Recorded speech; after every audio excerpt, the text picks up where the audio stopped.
Mark 3. Another time he went into the synagogue, and a man with a shriveled hand was there.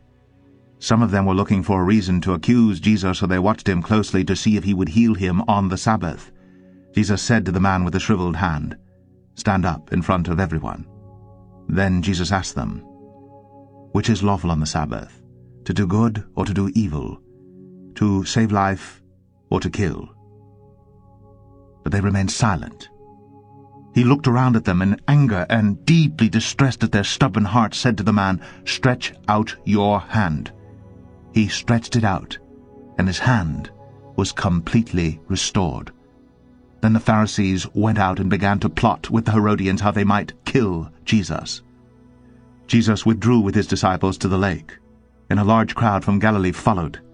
When they heard all he was doing, many people came to him from Judea, Jerusalem, Idumea, and the regions across the Jordan and around Tyre and Sidon. Because of the crowd, he told his disciples to have a small boat ready for him to keep the people from crowding him, for he had healed many, so that those with diseases were pushing forward to touch him. Whenever the evil spirits saw him, they fell down before him and cried out, "You are the Son of God!"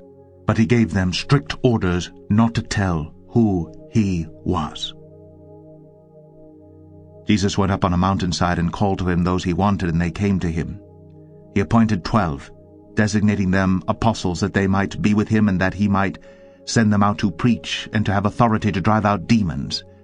These are the 12 he appointed: Simon, to whom he gave the name Peter; James, son of Zebedee, and his brother John. To them he gave the name Boanerges, which means sons of thunder; Andrew, Philip, Bartholomew, Matthew, Thomas, James son of Alphaeus, Thaddeus, Simon the Zealot, and Judas Iscariot, who betrayed him.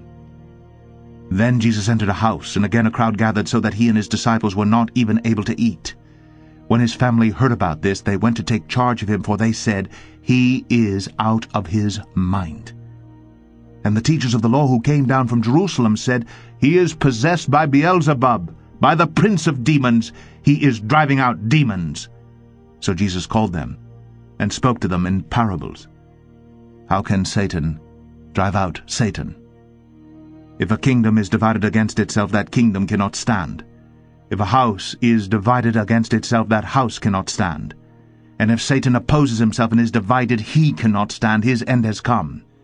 In fact, no one can enter a strong man's house and carry off his possessions unless he first ties up the strong man. Then he can rob his house. I tell you the truth. All the sins and blasphemies of men will be forgiven them. But whoever blasphemes against the Holy Spirit will never be forgiven. He is guilty of an eternal sin." He said this because they were saying, "He has an evil spirit." Then Jesus' mother and brothers arrived. Standing outside, they sent someone in to call him.